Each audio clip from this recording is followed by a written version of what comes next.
Invité du week-end, bienvenue sur ces plateaux. C'est un plaisir de vous savoir nombreux, de plus en plus les téléspectateurs qui aiment bien ces programmes sur Environ News Télévision.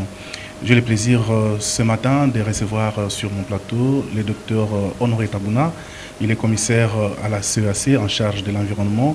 Avec lui, nous allons faire le point sur ce qu'a été sa mission en RDC et surtout aussi tout ce qui a suivi les travaux préparatoires de la COP27. Bonjour docteur. Bonjour. Vous allez bien? Tout va bien.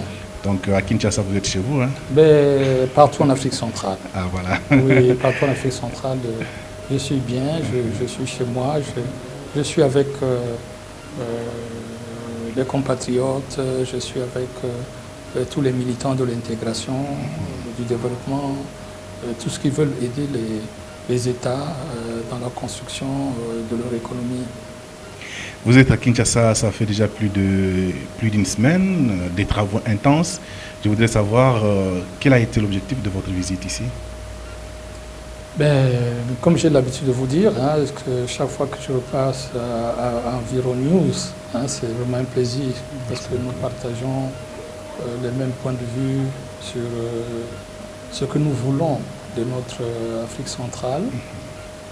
En ce qui concerne son économie en général et surtout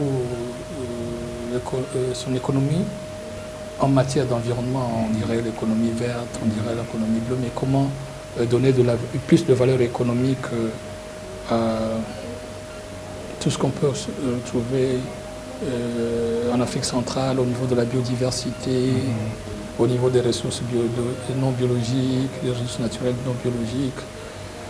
Donc c'est toujours dans la poursuite de la construction de cette vision des chefs d'État sur le développement de l'économie des ressources naturelles en lien avec la protection de l'environnement et notamment les changements climatiques. C'est ce qui m'a amené ici. Et quand on parle de changement climatique, il y a eu ici la pré-COP 27, qui elle-même était précédée par la conférence scientifique de Yangambi en septembre, et la réunion extraordinaire des ministres de la COMIFAC à Brazzaville le 30 septembre. Et donc nous sommes venus ici assister à la pré-COP, et en marge de la pré-COP, nous avons eu la réunion extraordinaire du sous-comité technique spécialisé environnement et forêt sur la position commune de l'Afrique centrale face à la COP27. Et après donc cette rencontre sous-régionale, nous avons poursuivi avec deux autres rencontres sous-régionales.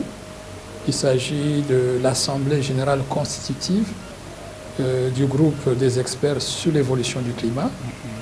Ce serait là le GIEC de l'Afrique centrale. Et nous avons donc clôturé ce jour 9 l'Assemblée générale constitutive du réseau des entreprises d'Afrique centrale pour l'économie verte. Et la RDC assurant la présidence en exercice de la communauté économique des États d'Afrique centrale, CEAC, on peut dire que l'Assemblée générale, les deux assemblées générales peuvent s'inscrire ou s'inscrivent, on va le dire, dans le cadre des retombées de la pré-COP organisée à Kinshasa.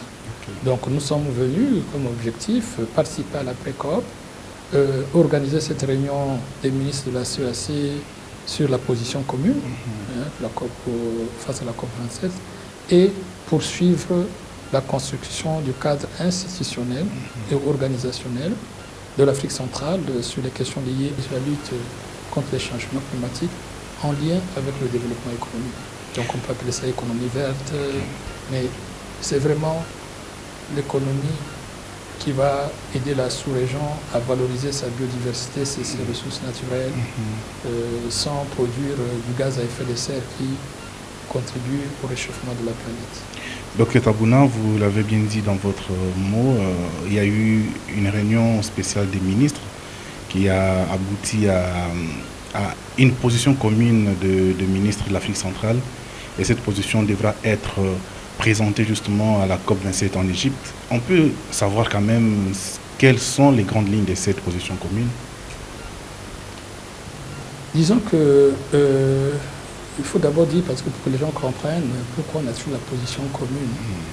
Alors c'est une idée qui a été initiée par le secrétariat général de la CEAC en 2009, à l'époque l'exécutif, parce qu'aujourd'hui on parle de la commission, ici à Kinshasa, que les questions traitées dans les différentes COP, notamment la COP du changement climatique à laquelle nous participons depuis plusieurs années, d'ailleurs, depuis que ça a été lancé, que nous devons avoir une position commune des 11 États.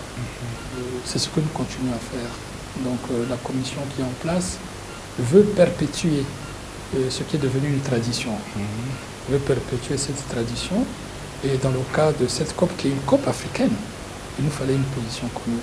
Alors cette position commune, il faut dire qu'elle a été alimentée par les résultats de la réunion des ministres de la COMIFAC, organisée le 30 septembre, alimentée également par les résultats ou les orientations ou les recommandations de la déclaration de Yangambi et tout ce qui est sorti aussi de la pré-COP. Donc sur les questions de finances, moi je crois que la position qu'on prend, c'est au niveau international, les inviter à prendre conscience que nous avons fait des efforts. Ce qu'on n'avait pas hier à Copenhague, ce qu'on n'avait pas hier à Paris, on l'a maintenant. Il nous manquait des outils financiers. Or, il se trouve que dans la sous-région, nous avons créé 3 outils financiers. Et le Fonds de coopération et de développement, qui est dans le traité de la CEAC. Il y a le Fonds pour l'économie verte en Afrique centrale, créé en 2015 par décision des chefs d'État, et nous avons le Fonds bleu. Contrairement aux 2 autres fonds, le Fonds bleu est déjà en marche. Il fonctionne. Voyez-vous. Donc maintenant, on peut dire que nous avons ce qu'il nous faut pour aller convaincre. Les chefs d'État ont choisi la Banque de développement des États de l'Afrique centrale pour assurer la gestion fiduciaire de la BDS. C'est vrai que nous ne sommes pas encore à un niveau de perfection, mais la perfection n'existe pas. Mais ce qui manquait, nous, on les a. Donc on peut maintenant soutenir l'opérationnalisation de ce fonds. Ça, c'est au niveau international. Donc il y a cette question sur les finances, il y a la question sur l'atténuation, sur l'adaptation. Nous en avons besoin. Nous voulons poursuivre ces recommandations qui ont été données dans le cadre de l'accord de Paris, de reviser ce qu'on appelle nos contributions déterminées nationales, c'est-à-dire que les sources de production de CO2. Donc nous allons lutter contre la déforestation. Nous allons préserver les tourbières. Mais, comme la plupart l'ont dit, il nous faut aussi l'adaptation au niveau de l'agriculture.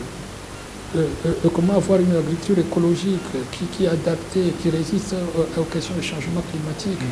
Puis nous avons d'autres questions, perte et dommages. Donc à chaque point principal qui sera traité la COP27, nous avons donné nos positions en ce qui concerne.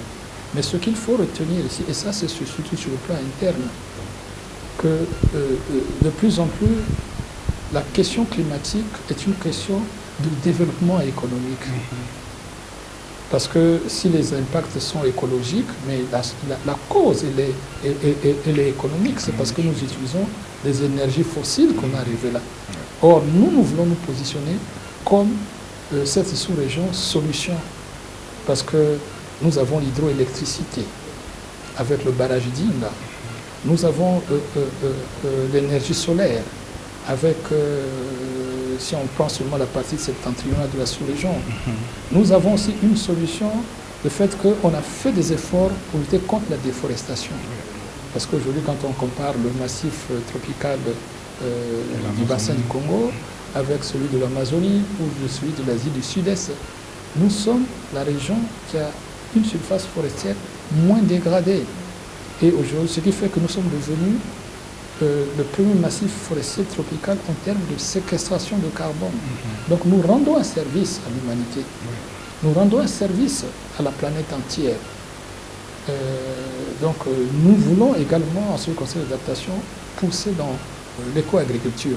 Donc en interne, il faut qu'on prenne conscience qu'il s'agit de notre développement.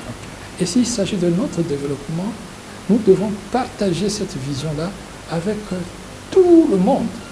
Donc, avoir une gouvernance collective, par exemple, dans un État, ce n'est pas seulement l'affaire du ministère de l'Environnement, c'est l'affaire du ministère des Affaires étrangères avec la diplomatie environnementale, la diplomatie économique. Vous avez compris que c'est devenu vraiment un sujet de diplomatie. Exact. Le ministre des Finances doit comprendre qu'on a besoin maintenant de la finance verte, de la finance climatique, celui de la communication, celui du plan. Alors, nous devons donc utiliser, en ce qui concerne par exemple le financement, les outils financiers qu'on a. Commencer à mettre notre argent, parce qu'il s'agit de notre développement. Exact.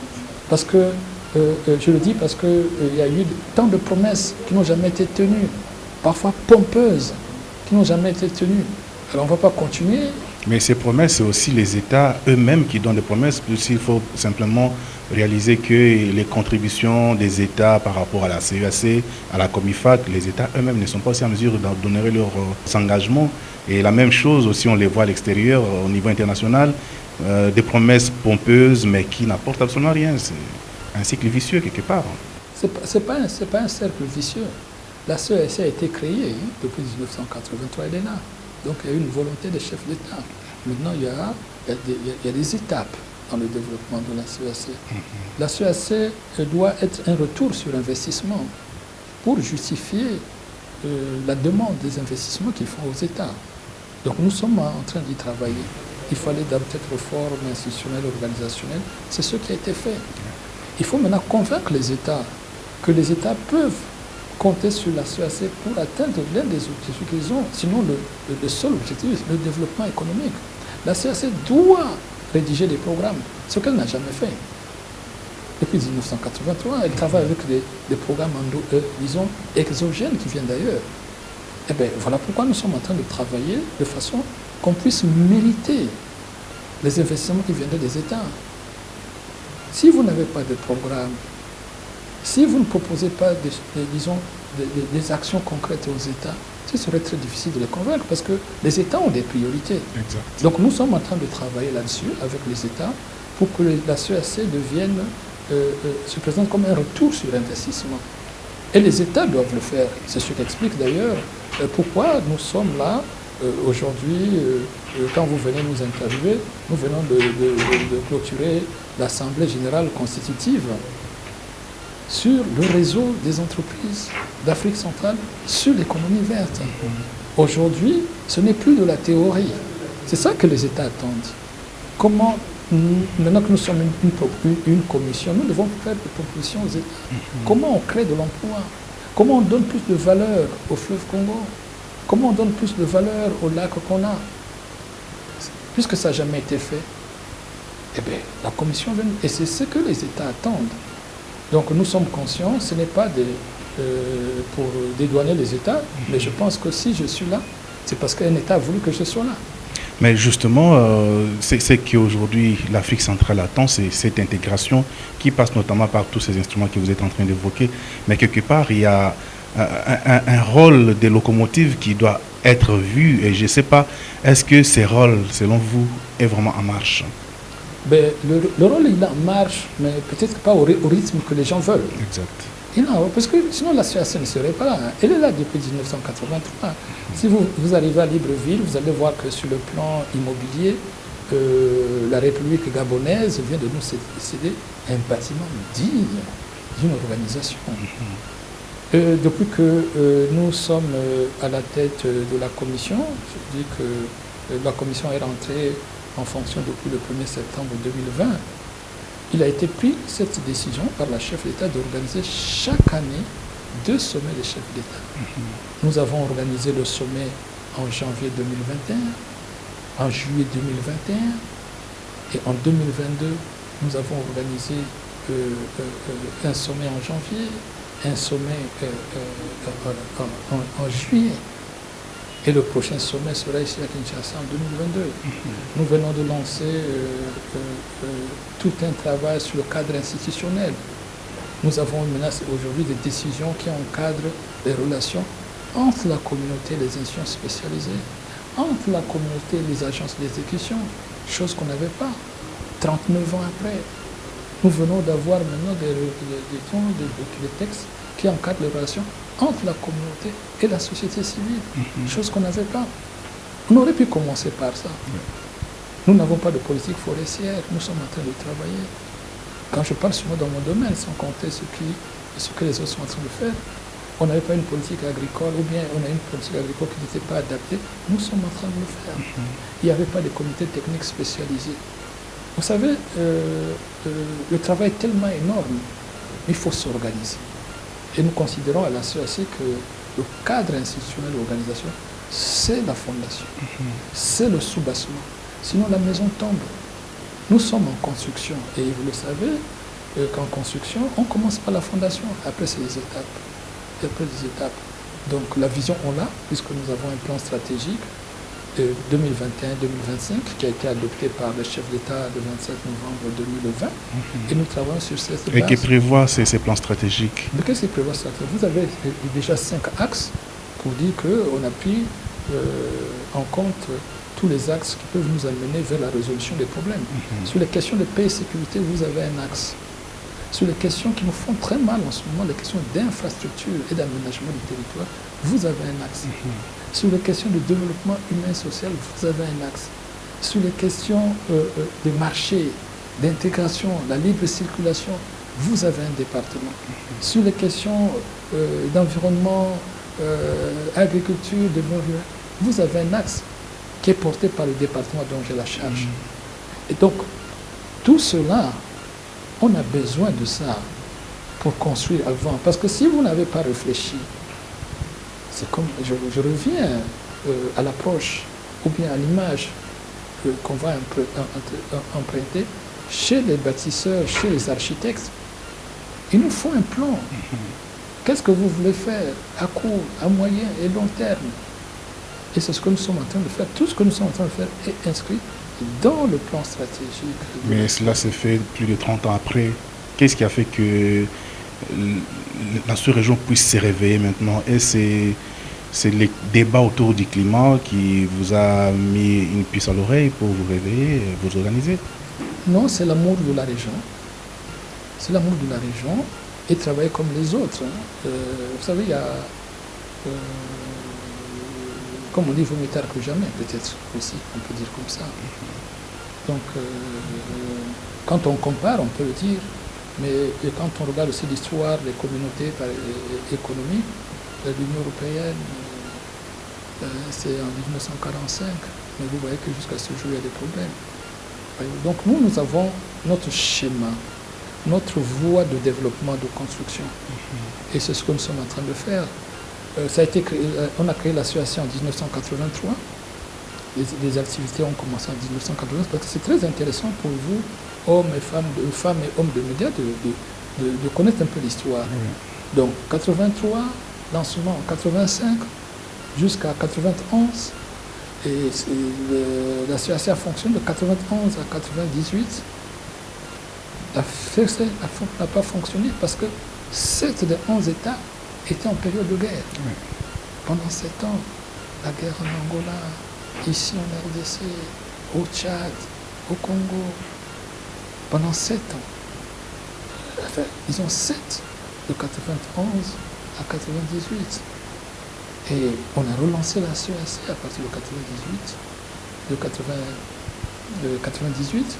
Et en 2015, on a travaillé de 98 à 2014 et on s'est rendu compte que la CAC, justement, on a fait ce constat-là, n'était pas, ou bien son travail n'était pas en conformité avec les attentes que les États. Voilà pourquoi on a pensé qu'il était moyen de faire la réforme. Et maintenant, comme résultat de la réforme, nous sommes passés du secrétariat à la commission. Donc nous sommes maintenant dans la réflexion plus poussée, on peut faire des propositions, ce n'est pas seulement un secrétariat qui note. Et l'autre chose, c'est ce qu'on a fait sur le plan du recrutement.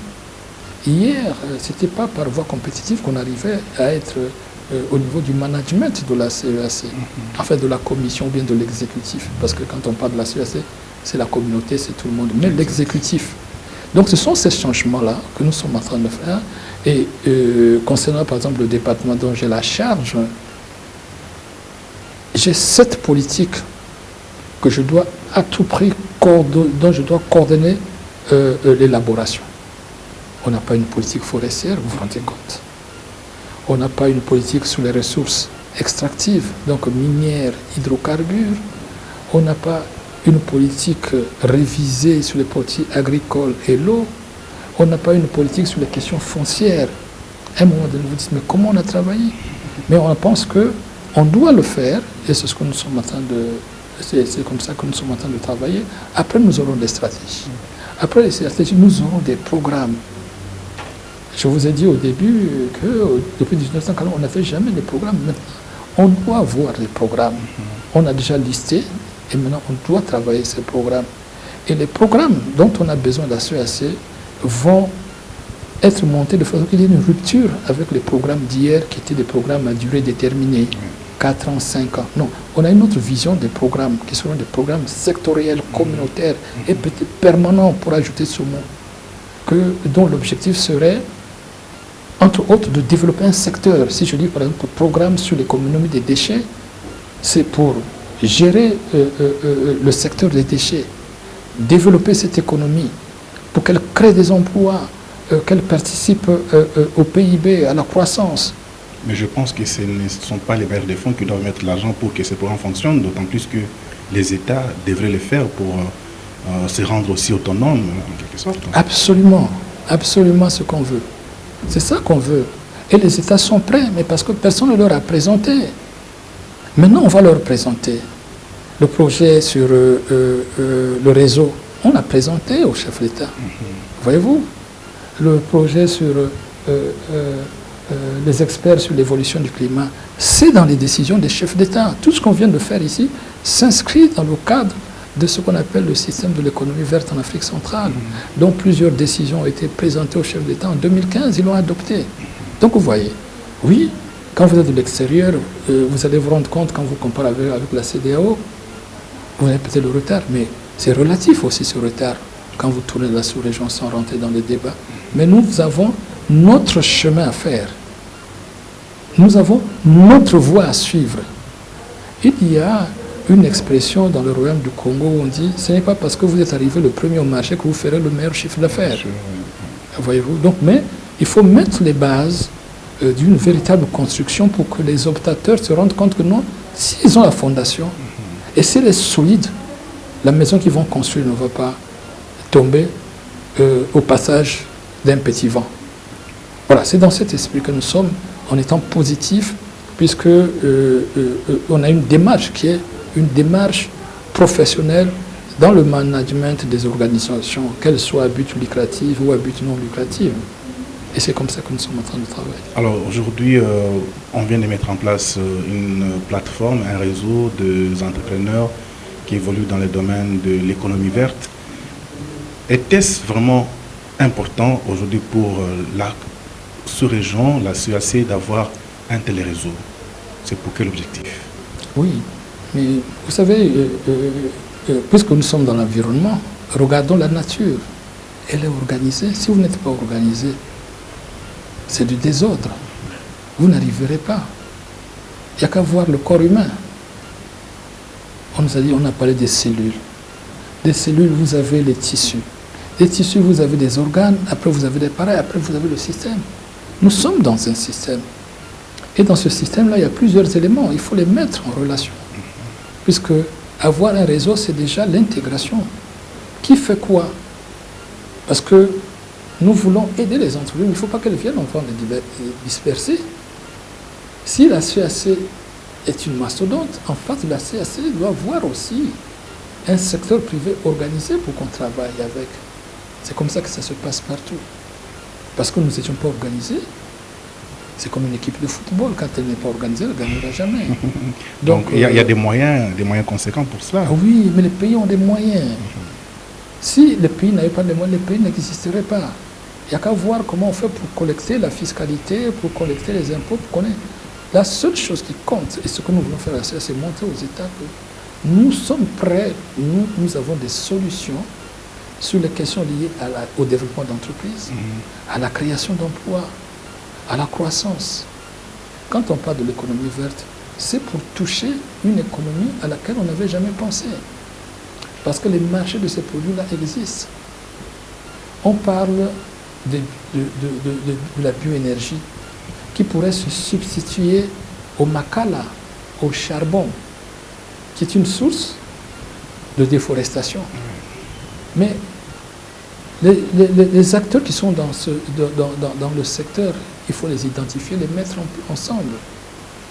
Si on parle de l'écotourisme, tout le monde nous dit nous avons une biodiversité qui intéresse, nous avons des grands singes, mais ça attire l'écotourisme.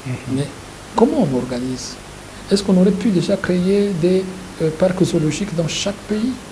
Je me rappelle, j'étais gamin, à Kinshasa, il y avait déjà un parc zoologique. À Pointe-Noire, il y avait un parc zoologique. Comment dirais-je, à Brazzaville. Et tout ça fait partie de l'économie verte. Cette économie-là qui existe de façon endogène, comment on donne de la valeur? On ne l'a jamais fait. Et c'est ça qu'on doit faire. C'est celle-là qui crée de l'emploi. Maintenant, on va développer d'autres secteurs. Mais il y a des priorités. Dans un pays où vous avez tant de terres arables, avec une pluviométrie abondante, on ne peut pas expliquer que 80% ou même plus de 80% de nos produits alimentaires de base viennent d'ailleurs. On ne peut pas expliquer que quand vous avez le premier réseau hydrographique, que l'accès des ménages à l'eau potable soit un problème.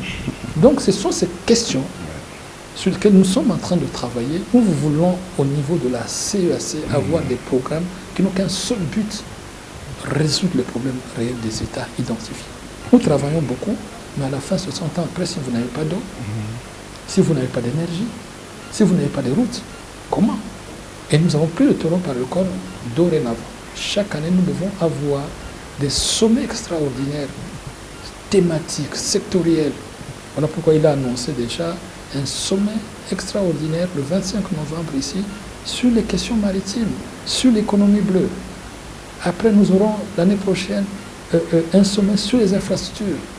Et nous sommes en train de faire pour que chaque chef d'État soit le champion d'un secteur. Si vous prenez, si vous avez suivi le communiqué final du dernier sommet des chefs d'État, nous aurons l'année prochaine un sommet extraordinaire sur les questions de climat, de forêt, des tourbières. On n'avait jamais eu. Après, on aura l'agriculture pour résoudre les problèmes de sécurité alimentaire. Mais docteur, seuls les sommets ne suffisent pas. Il faut aussi accompagner à ces sommets des actions concrètes sur les terrains. Quand je parle des actions concrètes, ce n'est pas seulement la mise en place, par exemple, d'un réseau, mais c'est aussi se projeter dans 2-3 ans. Voilà, nous voulons, par exemple, que tel secteur devienne ceci. Mais là, dessus, on ne vous sent pas du tout. Hein. Non, vous ne sentez pas parce que pendant que nous sommes en train de réfléchir, chaque jour, on ne doit pas venir révéler. Quand je parle des sommets extraordinaires, ce ne serait pas comme des sommets extraordinaires hier. Parce que les sommets politiques, on les a fait. Des sommets qui nous poussent vers l'action. Mais l'action, ce n'est pas le politique qui va venir. Il faut que ce soit des entreprises. Voilà pourquoi je reviens à la question, est-ce que c'était vraiment important d'avoir les uns? Mais parce que si nous voulons du concret, c'est avec les entreprises. Il fallait les organiser, connaître leurs besoins, travailler avec eux, discuter et faire de telle sorte que là-dedans qu'il y ait des champions, il faut les catégoriser. Je n'ai pas voulu rentrer dans les détails, qu'il y a une typologie dans ce réseau de ces Mais parce qu'on n'a pas vu les entreprises extractives ici, par exemple. Oui, parce que ça, ici, là... Pourtant, elles jouent un grand rôle dans les développements. Oui, mais ça, ici, c'était plus, on a bien dit, l'économie verte. Okay. Dans le département où je gère, j'ai l'environnement et j'ai l'agriculture. Donc ici, c'était plus ceux qui viennent de l'environnement de l'agriculture. Mais j'ai également les ressources extractives. Mais est-ce que les réseaux vont s'ouvrir aux autres entreprises qui sont par exemple extractives? Mais oui, j'en viens. Okay. Il faut laisser progresser. D'accord. Monsieur le journaliste. Allez-y. J'ai dit que dans le département, il y a l'environnement, l'agriculture et le développement rural. C'est ce réseau-là. Dans le département, nous avons les ressources extractives. Et donc, le moment viendra, avant la fin de notre mandat, travailler avec les entreprises qui sont dans les ressources extractives. Après, nous allons attaquer ceux qui sont dans l'artisanat, les petites entreprises. Et comment faire avec l'expérience? Première chose, organiser. Voilà pourquoi nous avons le réseau des entreprises de l'économie verte. On va mettre le réseau des entreprises qui sont dans les mines et les minerais. Et d'ailleurs, je vous informe qu'on avait déjà commencé à travailler sur le réseau des artisans et miniers d'Afrique centrale. Et donc là, nous sommes en train de travailler. Et nous sommes en train de travailler aussi sur l'artisanat et les petites entreprises d'Afrique centrale. La Confédération est à Libreville, le Gabon a déjà donné le siège. Parce que ça veut dire quoi? Pourquoi on a fait ça? Parce c'est l'homme d'abord. Il faut qu'on sache où il est pour qu'on le fasse venir à table, qu'il nous dise dans quelle direction, quels sont les besoins. Or, souvent, on n'a pas fait ça. On a parlé à leur place. Il faut qu'on les laisse parler. Nous avons des entreprises qui sont sur le marché international, qui exportent en Europe, qui exportent dans la sous-région. Que vont-elles devenir dans 10 ans, dans 5 ans, dans 10 ans? On parle de plus en plus à la CAC des entreprises championnes. Vous allez dans tous les pays, vous allez voir des grandes entreprises. Dès qu'on vous parle de la Corée, vous faites allusion à quelle? Quand vous parlez de la France, vous faites allusion à quelle entreprise? On parle des entreprises. Il faudrait que nous également, que ça soit. On l'aurait fait si on avait cette vision. La plupart de nos anciens qui ont créé des grandes entreprises ici, même si elles étaient dans l'informel, mais elles étaient déjà dans la culture traditionnelle du business d'Afrique centrale. Mais ils ont manqué un soutien institutionnel. Voilà, donc il n'y a pas eu, parce que ce n'était pas dans notre vision. On pensait qu'on pouvait créer des entreprises à côté et pas faire soutenir émerger celles qui existaient. Celles qui existaient. Voyez-vous, vous avez ces grands transporteurs qui étaient déjà dans le transport de marchandises, dans le transport de population, des hommes, et qui faisaient déjà de la messagerie, c'est-à-dire qui faisaient le transfert d'argent. Elles s'étaient déjà diversifiées, mais d'une façon spontanée, informelle. On aurait pu accompagner, mais ce n'était pas la vision. Donc maintenant qu'on a pris conscience de ça, nous, on n'a pas que la biodiversité. Dans notre capital, nous pouvons dire il y a le capital naturel, il y a le capital financier, il y a le capital humain. Nous avons tout ça. Et on a même le capital du secteur privé. On l'a ici. Voyez-vous, si vous avez grandi à Kinshasa, vous connaissez des grandes entreprises qui ont été ici, qui vont chercher le foufou dans le Maïndomé, qui vont chercher le foufou à Kimpese, à Banzangungu. Vous partez à Brazzaville, ceux qui vont chercher à Boko, partout, qui sont à Pointe-Noire, à Libreville, à Yaoundé. Vous savez tout ça. Mais comment les faire émerger, qu'ils deviennent des entreprises? Il fallait nécessairement capitaliser. On aurait pu, mais vaut mieux tard que jamais, maintenant qu'on a pris conscience. Alors, monsieur le commissaire, je pense que je dois vous laisser parce que j'ai beaucoup de choses à faire. Je voudrais quand même que vous puissiez placer un mot sur les perspectives. Aujourd'hui, nous avons les réseaux des scientifiques, qui est une forme de GEC au niveau de l'Afrique centrale. Nous avons les réseaux pour l'économie verte qui vient de naître également. Quelles sont les perspectives avec tous ces réseaux aujourd'hui? Voilà. Les perspectives, c'est toujours poursuivre l'opérationnalisation. Là, nous étions sur l'opérationnalisation du système avec le pilier institutionnel. Donc, nous devons maintenant passer au pilier, par exemple, financier. Il y a le fonds bleu, il faut pousser pour que le fonds bleu devienne opérationnel, et les autres fonds aussi. Nous devons pousser maintenant sur la consolidation, parce qu'on les a vus naître. Ils ont une feuille de route, ils doivent s'organiser pour qu'ils deviennent crédibles. Et maintenant, parallèlement, nous sommes en train de travailler sur les programmes. Donc, je vais parler de politique, stratégie, mais des programmes, parce que ce sont des programmes qui réalisent des choses concrètes. Sur les déchets, qu'avons-nous? Est-ce qu'il y a un programme sur les déchets? Ce programme-là, comment il peut pousser au développement du secteur de l'économie verte spécialisé dans les déchets? Vous avez vu que s'il y a l'écotourisme, eh bien, est-ce qu'on a un programme sur l'écotourisme qui va gérer de l'argent destiné à eux? Est-ce qu'on a un programme sur la bioénergie? Est-ce qu'on a un programme? Donc c'est ça l'avenir maintenant. Aller encore plus loin dans le concret. On a le concret parce qu'on connaît les entreprises, mais alors est-ce qu'elles peuvent créer plus d'emplois qu'elles le font aujourd'hui? De quoi ont-elles besoin? Donc maintenant, on sait comment travailler, parce que hier, on n'avait pas d'interlocuteur. Nous, on peut avoir des idées, mais comment faire de telle sorte que ces idées soient en conformité avec les attentes du secteur privé?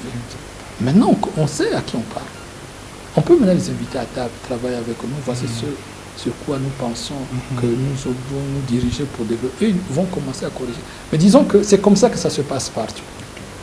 Voilà pourquoi nous avons tenu à commencer à dire, mais on va travailler, mais est-ce qu'ils sont organisés? Je ne veux pas aller les chercher dans la rue. Il faut qu'ils sachent que oui, il y a des entreprises, mais où sont-elles? Quel est leur représentant? Quel est leur chef? On n'avait pas ça. Maintenant, on sait à qui s'adresser. Donc, qui s'adresser s'il s'agit des scientifiques? Nous voulons aller à la COP. Nous avons besoin sur vraiment des données fiables sur la sécheresse du lac Tchad, l'assèchement du lac Tchad. On sait à qui s'adresser maintenant. Vous voyez? Donc, c'est ça l'organisation. Vous ne pouvez pas faire... on parle bien d'une organisation. Donc, les gens qui sont organisés, qui travaillent en ordre. N'oubliez pas que devant le mot organisation, il y a ordre. Devant le mot ordre, il y a ordre. C'est ça. Vous voyez, donc... Merci beaucoup, monsieur le commissaire Tabouna. Est-ce que vous avez un mot particulier à adresser à Environews? Oui, Environews, je crois que nous sommes très contents. Je connais la chaîne depuis plusieurs années et je crois qu'il faut poursuivre le travail, nous accompagner, aller chercher maintenant l'information auprès des entreprises, auprès des scientifiques et continuer à créer des émissions qui vont faire prendre conscience pour qu'on comprenne que avant le 15e siècle, nous faisions de l'économie. Avant le 15e siècle, on faisait la conservation, les jardins de cases, les vergers villageois. Si le safo, on l'a trouvé autour des maisons, ça veut dire qu'on l'a sorti de la forêt. Exact. Donc, continuez à expliquer cela. Continuez à vendre la biodiversité à partir de maisons. Et que vous sachiez également que vous êtes également du secteur de l'économie verte. Exact. En faisant de la communication verte. Voilà, donc c'est dire aux femmes et aux hommes des médias que nous sommes très contents de la façon dont vous nous accompagnez. Merci beaucoup, Dr Tabouna, pour ces moments passés ensemble avec vous. Nous espérons que prochainement, quand vous serez à Kinshasa, encore dans un autre pays, l'Afrique centrale, nous ne manquerons pas de vous interviewer comme davantage. Donc c'est par ici que nous mettons un point final à cette édition et nous vous fixons rendez-vous prochainement avec un nouvel invité. D'ici là, portez-vous bien et à la prochaine.